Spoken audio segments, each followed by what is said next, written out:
Hi hello welcome back to my channel. എല്ലാവർക്കും teaching നോട്ട്സിൻ്റെ പുതിയൊരു വീഡിയോയിലേക്ക് സ്വാഗതം. ഇന്നത്തെ ഒരു വീഡിയോയിൽ നമ്മൾ നോക്കാൻ വേണ്ടി പോകുന്നത് ടൈം വാല്യൂ ഓഫ് മണി എന്ന് പറയുന്ന കോൺസെപ്റ്റാണ്. ഫൈനാൻഷ്യൽ മാനേജ്മെൻറ്റിൻ്റെ വളരെ ഇമ്പോർട്ടൻ്റ് ആയിട്ടുള്ള ഒരു ഏരിയ ആണ് ഈ ടൈം വാല്യൂ ഓഫ് മണി എന്ന് പറയുന്നത്. ഇത് ബികോം സ്റ്റുഡൻസിനും അതുപോലെ തന്നെ PG MCOM സ്റ്റുഡൻസിനും ഒരുപോലെ ഫൈനാൻഷ്യൽ മാനേജ്മെൻറ്റ് എന്ന് പറയുന്ന ഒരു പേപ്പറിൽ പഠിക്കാനായിട്ടുള്ളതാണ്, വിച്ച് ഈസ് വെരി ഇമ്പോർട്ടൻ്റ് ആയിട്ടുള്ള ഒരു ഏരിയ ആണ്. അപ്പം നമുക്കിത് എന്താണ് എന്നുള്ളത് ഡീറ്റെയിൽഡ് ആയിട്ട് നോക്കാം. So time value of money എന്ന് പറയുന്നത് the value of money received today is more than the value of same amount of money received after a certain period. അതായത് ഇന്ന് നമ്മൾ റിസീവ് ചെയ്യുന്ന ഒരു സർട്ടൈൻ എമൗണ്ട് ഓഫ് മണിക്ക് നാളെ നമ്മൾ റിസീവ് ചെയ്യുന്ന ഇതേ എമൗണ്ടിനേക്കാൾ വാല്യൂ കൂടുതലാണെന്നാണ് പറയുന്നത്. ഇതാണ് ഈ കോൺസെപ്റ്റിനകത്ത് അല്ലെങ്കിൽ ടൈം വാല്യൂ ഓഫ് മണി എന്ന് പറയുന്ന കോൺസെപ്റ്റിനകത്ത് പറയുന്ന അതിൻ്റെ ഒരു ഐഡിയ എന്ന് പറയുന്നത് ഇതാണ്. കുറച്ചുകൂടെ സിമ്പിളായിട്ട് പറയുകയാണെങ്കിൽ that is the 1 rupee received today is more valuable than the same 1 rupee received in future.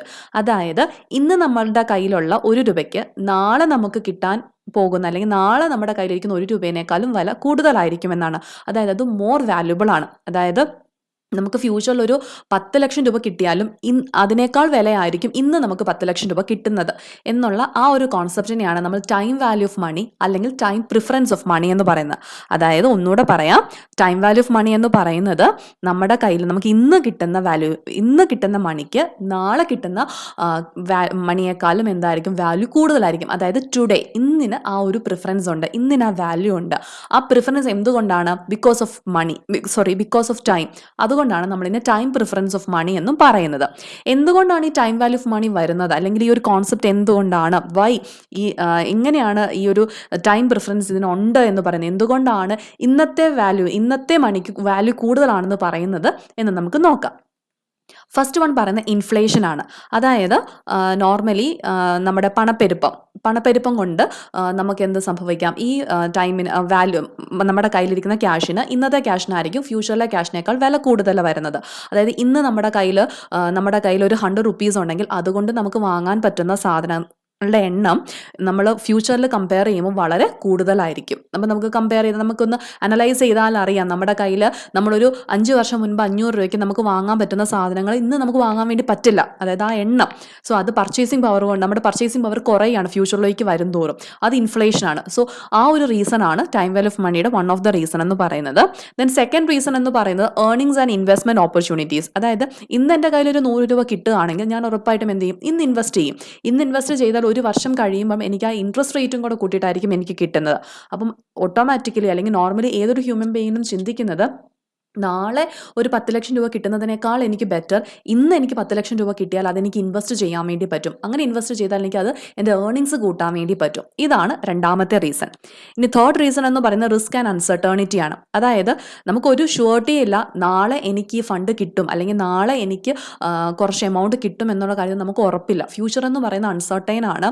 അതുകൊണ്ട് അതിനകത്ത് ഒരുപാട് റിസ്ക് ഇൻവോൾവ് ആയിട്ടുണ്ട്. അതുകൊണ്ട് ഓട്ടോമാറ്റിക്കലി എല്ലാ ആൾക്കാരും എന്തായിരിക്കും പ്രിഫർ ചെയ്യുന്നത്, ഇന്ന് മണി റിസീവ് ചെയ്യാനായിരിക്കും പ്രിഫർ ചെയ്യുന്നത്. ഇതാണ് മറ്റൊരു റീസൺ.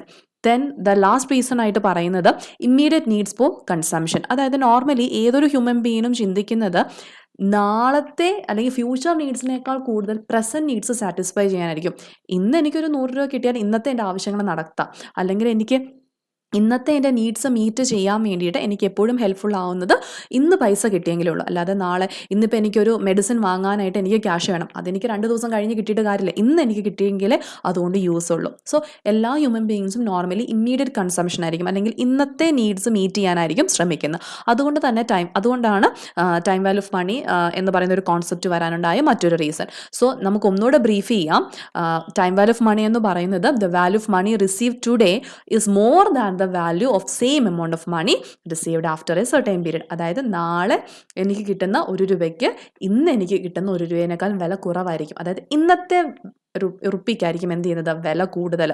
സോ ഇതിനെയാണ് ടൈം വാല്യൂ ഓഫ് മണി അല്ലെങ്കിൽ ടൈം പ്രിഫറൻസ് ഓഫ് മണി എന്ന് പറയുന്നത്. അതിന് റീസൺസ് നമ്മൾ 4 എണ്ണം ഉണ്ട്. ഒന്ന് ഇൻഫ്ലേഷൻ ആണ്, 2 earnings and investment opportunity, third one risk and uncertainty, and the final one is immediate needs for consumption. ഇത് 4 എണ്ണമാണ് ഇതിൻ്റെ റീസൺസ് ആയിട്ട് വരുന്നത്. സോ നിങ്ങൾക്ക് എല്ലാവർക്കും ഈ വീഡിയോ ക്ലിയർ ആയെന്ന് വിചാരിക്കുകയാണ്. എന്തെങ്കിലും ഡൗട്ട് ഈ വീഡിയോ ആയിട്ട് റിലേറ്റ് ചെയ്തിട്ടുണ്ടെങ്കിൽ നിങ്ങൾക്ക് ഇതിൻ്റെ താഴെ കമൻ്റ് ആയിട്ട് ചോദിക്കാവുന്നതാണ്. അതുപോലെ തന്നെ നമ്മളിപ്പം കോൺസെൻട്രേറ്റ് ചെയ്തിരിക്കുന്ന ഫൈനാൻഷ്യൽ മാനേജ്മെൻറ്റുമായിട്ട് റിലേറ്റ് ചെയ്ത കോൺസെപ്റ്റ്സ് ആണ്. ഇതുമായിട്ട് റിലേറ്റ് ചെയ്ത് നിങ്ങൾക്ക് ഇനി എന്തെങ്കിലും അഡീഷണൽ വീഡിയോസ് വേണമെങ്കിൽ നിങ്ങൾ കമൻറ്റ് ചെയ്യാവുന്നതാണ്.